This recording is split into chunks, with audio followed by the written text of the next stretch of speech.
What's up, guys? I just wanted to make a quick video because we're all bored and we're all at home, and I figured you guys have enough of the news about coronavirus and all that shit. So I figured I'd talk about my junk shit here for a second. Yeah, a lot of people have been asking about the specs on the car. So this is a 1.6 16 valve out of a 2001 6N2 GTI. Stock power is 125 horsepower, and that's with AC, power steering, emissions, and all that jazz. I don't know how much this setup makes. I'm guessing it's somewhere between 140 and 150. I haven't had the chance to get it on a dyno yet, even though I've been driving it like this for pretty much 2 years.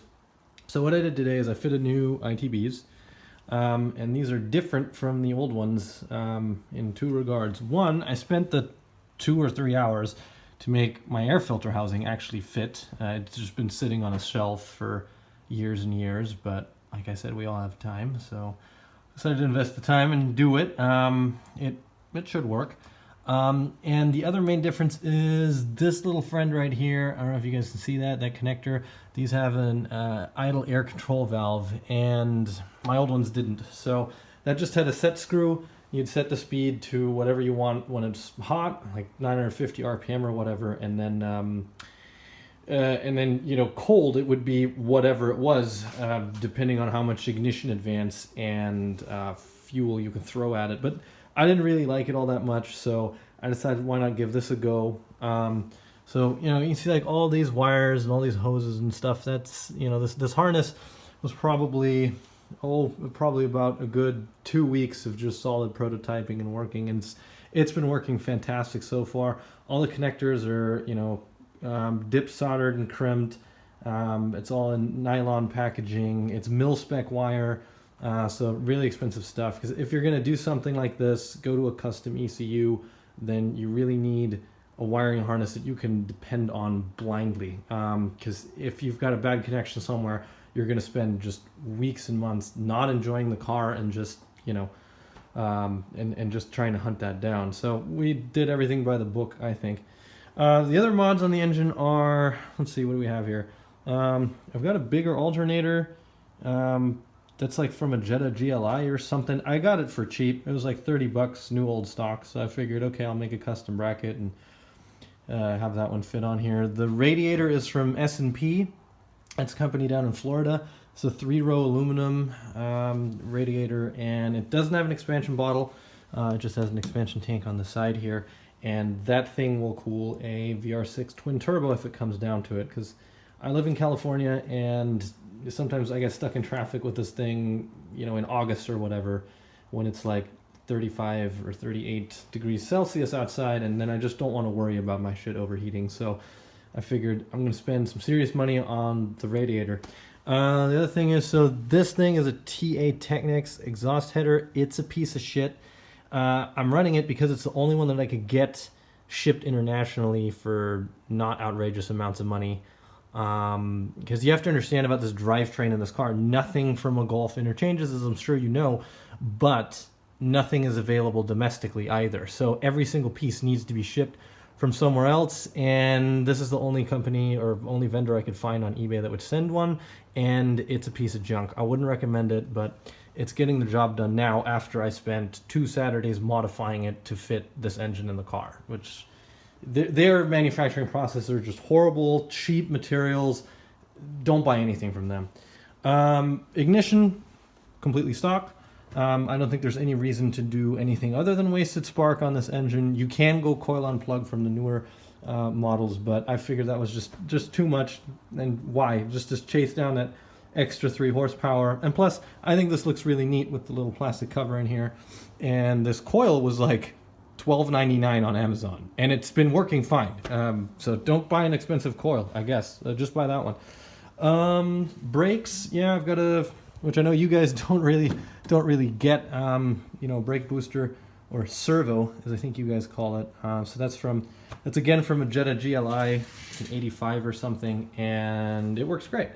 I've got 2 proportioning valves here. Those are off of those you can't buy new anymore. These are for the disc drum setup, because that's what I have, unfortunately. that's a project for another time, is converting to rear discs. Fuel delivery, I just have an inline pump, and then behind my crankcase breather hose, you can see my Aeromotive fuel pressure regulator. It's running 42 pounds of fuel pressure, and these injectors are at that pressure are 250 cc's per minute, I believe. I know I'm throwing imperial and standard and metric units around here, so apologies for that. Yeah, but that's just kind of how I decided to do it. I have one inline pump, no lift pump or anything like that, and a pretty nice filter in there. That was from Summit Racing. That cost a pretty penny, but it's reusable, and I just clean it every other oil change, and that's been working great so far. That, I think, is pretty much it for the engine. The transmission is another thing I want to point out. That's from a friend of mine from Germany. He's got a racing team called McFly Motorsports, and they only do these cars, and the thing is fucking amazing. He rebuilt it. Wasn't expensive. He shipped it over here, and I can rip through the gears on this thing at wide open throttle, no problem. Let's see, what else do we have? Wheels. Currently, I'm on my street tires, so these are Federal 595s. They're pretty decent. They're about $40 a pop, and well, they're street tires, so you know, ultra high performance. Summer compounds. No reason to have a winter compound or a no season in California. The wheels, I was given these for free many moons ago from some guy. You guys know how it is. Bought an engine. He's like, hey, you want some wheels? I was like, sure. And these are Melba magnesium. So those are pretty rare. They're very light and they're pretty strong. My interior is 1980s. Is this locked? 1980s brown, because that's how we roll, and it's pretty much stock, except for let's see. Well, there's a couple of things that aren't stock, I guess. This little guy right here, that's a 90 decibel warning alarm. It's wired into my check engine light circuit. And then I'm going to close the glove box because the ECU is in there, and it's just I can show you guys. It's a fucking huge mess. That's another coronavirus project right there, is cleaning all that up. I've got a relay board in there. I have the wideband gauge. I have the wideband controller back there, and the actual ECU itself. I did put mounting points to put the ECU inside of this, but if I'm working on it, if I need to add circuits or whatever, it takes like 2 hours to get it out of here. So it hasn't been in there for a long time, but I still need to find a better solution. Radio, I've got a radio. I've got some shitty speakers back from when I lived in Germany. They're from MediaMarkt. They were $12.99, and they're shitty. Other than that, we repainted the car. It didn't really come out all that great, and it's been a couple years. Oh yeah, exhaust. It was about a year ago. Put a Vibrant Performance exhaust on it. You can kind of see where my fuel pump is, just down there. And suspension-wise, let's see, what did I do suspension-wise? Oh yeah, H&R Cup kit with, I think, Zuck's Advantage shocks. I'm not sure. So it's 35 millimeters lower than the 82 through 94 spec, because the 82's factory, they were huge. I mean, they were just way off the ground. So the factory lowered them in 83, and this is 35 millimeters lower than that. I like the ride. It's pretty good. I've got the polyurethane blocks and shit in the front. I'll show you guys. I don't know if you can see that, but they're there. This still needs to be shortened, obviously. And next weekend, hopefully, when my steel and piping and all that arrives, I'm going to build a frame. Basically, I was talking to a couple guys in Germany, and what we're going to do is we're going to connect these two mounting points here. Sway bar stays, because everybody's been telling me keep the sway bar. So connect those two, just one beam across there. Have a beam back to the Querlenker. I guess, I don't know what the name is. Anti-roll? No, that's not right. The mounting point that's underneath here. So connect those two, and then do a cross brace there, and a cross brace here. So basically just a box frame. And that's what people have been recommending to me if you still want to drive the car on the street, which I do because I enjoy it. I commute it to work when I'm working, pretty much every day. And the reason I can do that is, well, because it's got a Mega Squirt. So let me show you guys how that works. don't know if you guys are familiar with this or not, but basically, sorry for the shitty camera work.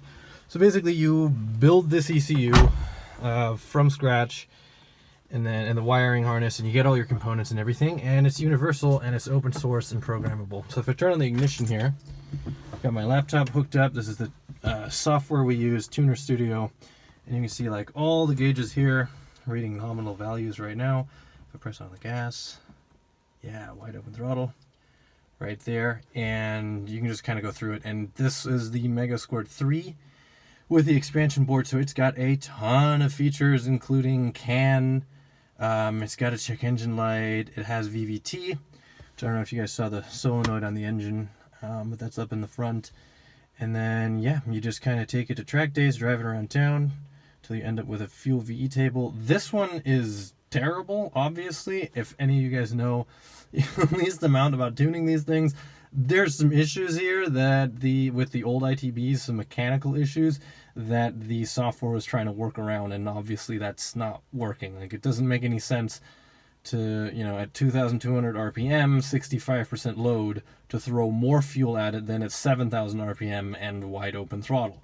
So there's definitely something going on there, but it's got a bunch of, it's got a bunch of features to basically tune itself with a little bit of hand holding. So I'm not too worried about it. I've got all the time in the world, so I'm going to be doing some retuning, and hopefully on Thursday when wiring arrives, because I'm out of supplies, I can wire in a couple more extra things that I want the ECU to know about and to control. One is the intake air control valve I showed you guys earlier.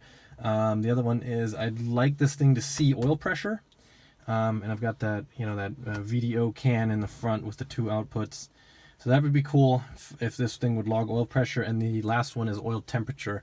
I've got an oil drain plug with a built-in temp sender. It's not the best place to measure oil temperature, but it should give you a rough idea about what's going on. And if it goes way off the rails, like if you're seeing, I don't know, 140 C or something down there, then it's probably time to turn the engine off. Anyways, that's about it for me. Thanks for coming to my TED Talk, and I hope I didn't bore you guys too much. But yeah, I guess just everybody else, all you guys out there, just keep wrenching, keep your head up, wash your hands, and yeah, we'll get through this, and then we'll see each other on the racetrack or on the internet, as we always do.